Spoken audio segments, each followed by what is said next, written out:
I'll still go as long as you promise me that you will put me with a Romanian-speaking family, not with a Russian-speaking family.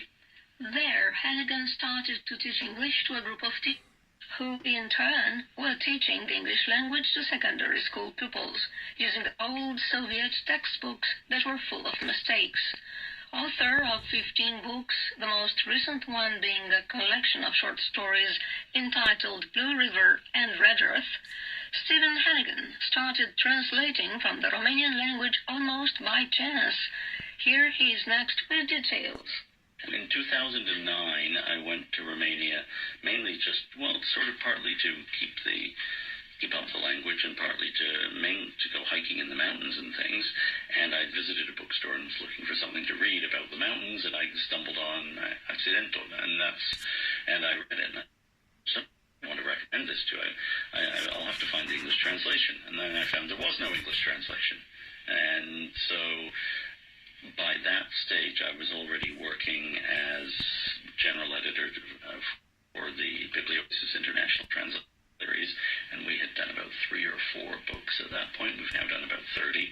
So I suggested it to the owner of the company, and he was willing to do it. And it took me about a year. I did it very, very carefully, and I went over it many times. And it was a great pleasure to do.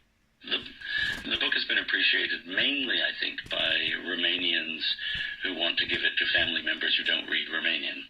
At that time, translations in Canada did not get reviews, as Stephen Hannigan confessed, but eventually the book was reviewed in a national newspaper.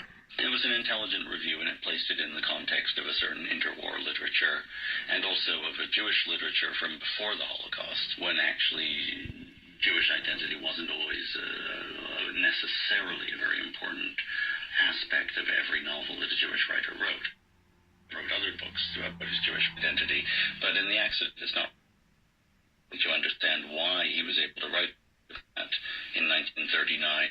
You have to understand that the Jewish bourgeoisie actually saw itself as Romanian rather than Jewish until the Holocaust made that impossible.